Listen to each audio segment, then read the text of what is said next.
आदर्श शिक्षण संस्थान जोधपुर द्वारा संचालित ऑनलाइन शिक्षण में आपका हार्दिक स्वागत एवं अभिनंदन। Please like and subscribe this channel. नमस्कार साथियों।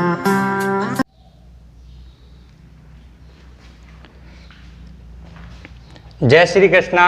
आज अपन कक्षा 9वीं के विज्ञान विषय के अध्याय 3 परमाणु तथा अणु का भाग 5 लेकर आए हैं।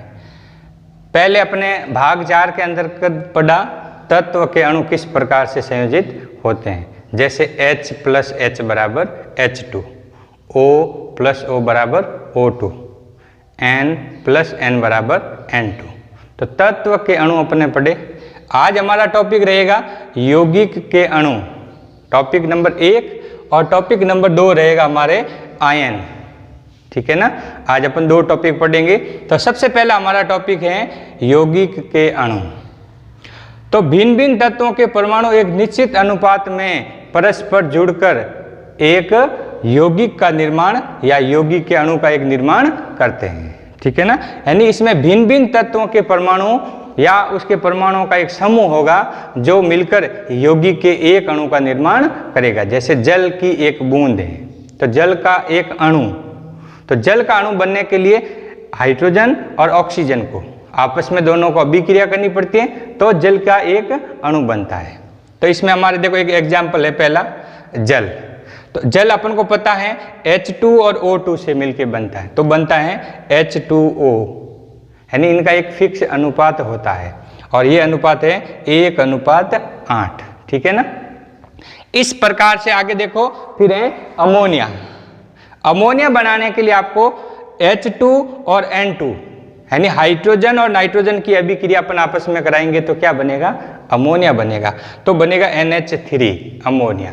और इसका अनुपात भी फिक्स रहता है, जैसे 14:3। तो 14:3 में नाइट्रोजन और हाइड्रोजन की अपन आपस में अभिक्रिया करवाते हैं तो क्या बनता है, अमोनिया बनता है।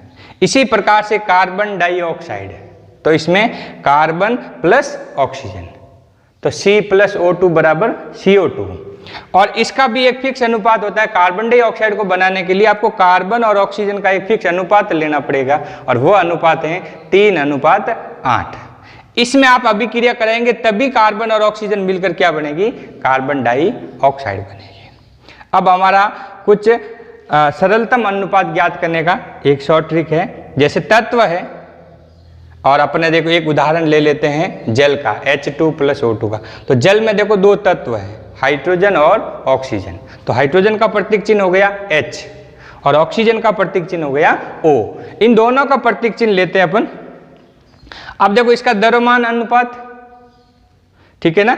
फिर अपन परमाणु द्रव्यमान, तो द्रव्यमान अनुपात के अंदर परमाणु द्रव्यमान का क्या दे देते हैं, भाग। तो अपन को एक सरलतम अनुपात प्राप्त हो जाता है। देखो आपको 2 चीजें याद रखनी पड़ेगी। एक द्रव्यमान अनुपात यानी किसी की परमाणु का द्रव्यमान अनुपात कितना है, फिर उस परमाणु द्रव्यमान यानी उसका परमाणु द्रव्यमान कितना है, और इसमें द्रव्यमान अनुपात के अंदर परमाणु द्रव्यमान का अपन जब भाग देंगे तो अपन को एक सरलतम अनुपात प्राप्त होगा। अब अपन देखते हैं H का द्रव्यमान अनुपात होता है 1। ठीक है ना। परमाणु द्रव्यमान है यानी यूनिफाइड U में है ना, तो इसका परमाणु द्रव्यमान है 1। ठीक है ना।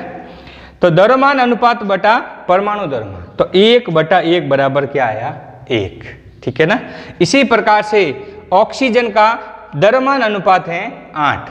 द्रव्यमान अनुपात कितना होगा, 8 है। और उसका परमाणु द्रव्यमान कितना है, 16। तो 8/16 बराबर आया 1/2 यानी हाफ आया, आधा आया। तो अब इसका मल्टीप्लाई कर देते 2 से, तो 1 × 2 बराबर आ गए 2। आधा है तो इंटू 1 बराबर हुआ, तो आधा × 2 बराबर हुआ तो कितना हो गया, 1। तो अब इसमें अपन देखते हैं जल के अणु में प्रयुक्त परमाणुओं की संख्या का अनुपात रहेगा, यानी H का और O का अनुपात कितना रहेगा। H यहाँ आएंगे 2 और O आएगा यहाँ 1, तो 2:1। ठीक है ना। तो ये परमाणुओं की संख्या का अनुपात ज्ञात हुआ अपन को। ठीक है ना। इसी प्रकार से अब हमारा नया टॉपिक है आयन। तो आयन को अपन समझते हैं धातु और अधातु युक्त यौगिक आवेशित कणों से बने होते हैं। इन आवेशित कणों को अपन क्या कहते हैं, आयन कहते हैं। यानी इसमें धातु और अधातु युक्त यौगिक होते हैं और उसमें आवेशित कण रहते हैं और उन्हीं को अपन क्या कहते हैं, आयन कहते हैं। और आयन के लिए कुछ 2 पॉइंट है। पहला पॉइंट देखो, आयन एक आवेशित परमाणु या परमाणुओं का एक ऐसा समूह जिस पर एक नेट आवेश विद्यमान होता है। यानी आयन एक आवेशित परमाणु या परमाणुओं का समूह का एक कण होता है जिस पर एक नेट आवेश विद्यमान रहता है। नेट आवेश का मतलब होता है फिक्स आवेश रहता है, जैसे या तो धन आयन या ऋण आयन, ठीक है ना, इस प्रकार से। तो नेट आवेश विद्यमान रहता है और नेट आवेश में ये आवेश 2 प्रकार के होते हैं। आपको पता आवेश 2 होते हैं, ऋण आवेश और धन आवेश। दूसरा पॉइंट है हमारा, ऋण आवेशित आयन को अपन ऋण आयन कहते हैं। ऋण आवेशित आयन को अपन क्या कहेंगे, ऋण आयन, जिसको अपन इंग्लिश में कहेंगे एनायन, ठीक है ना। तो इसी प्रकार से धन आवेशित आयनों को अपन क्या कहेंगे, धन आयन। धन आवेशित को कहेंगे धन आयन, ऋण आवेशित कणों को अपन कहेंगे ऋण आयन। ऋण आयन को एनायन कहते हैं, धन आयन को कैटायन कहते हैं, ठीक है ना। तो आयन कितने हो गए, 2, धन आयन, कैटायन, ऋण आयन, एनायन, ठीक है ना।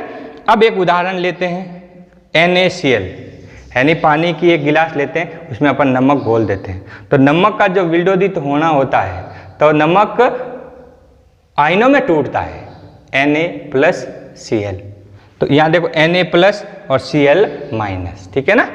अब आता है एक नोट में एक परिभाषा है, परमाणुओं का समूह जिस पर एक नेट आवेश विद्यमान हो उसे बहुपरमाणुक आयन कहते हैं। यानी परमाणुओं का एक ऐसा समूह जिस पर एक नेट आवेश विद्यमान हो, इस प्रकार का जो समूह होता है वो बहुपरमाणुक आयन कहलाता है। जैसे देखो एग्जाम्पल है NH4+, अमोनिया का आवेशित कण, NH4+ है, प्लस मतलब धन आयन, OH- आयन, ऑक्साइड का माइनस आयन यानी ऋण आयन, SO4 तो ये आवेशित कणों का एक यानी परमाणुओं का एक ऐसा समूह है जिस पर एक नेट फिक्स आवेश है।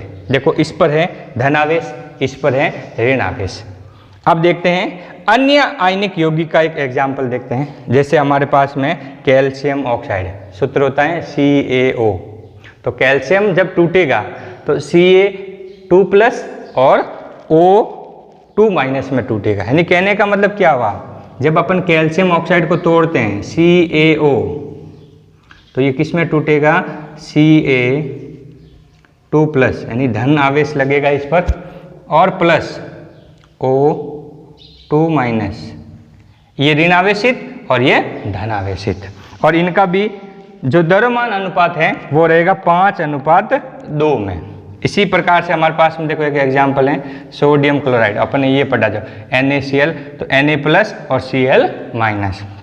तो सोडियम और क्लोरीन टूटेगी, तो सोडियम और क्लोरीन का द्रव्यमान अनुपात हो रहेगा यहाँ पर 23:35.5, यानी इसका क्लोरीन का जो द्रव्यमान होता है 35.5 और सोडियम का होता है 23, ठीक है ना। इस प्रकार से आज हमारा टॉपिक 2 टॉपिक थे, इसमें अपने पहले यौगिकों के अणु पढ़े किस प्रकार से बनते हैं, इसका अनुपात क्या रहता है, और अपने दूसरा पढ़ा आयन। धन्यवाद। आज हमारा वीडियो यहाँ तक रहेगा। आप मेरे वीडियो को ज़्यादा से ज़्यादा लाइक शेयर करें और 9वीं क्लास के जितने भी भैया बहन हैं आप उनको ज़्यादा से ज़्यादा दिखाने का कष्ट करें। ओके।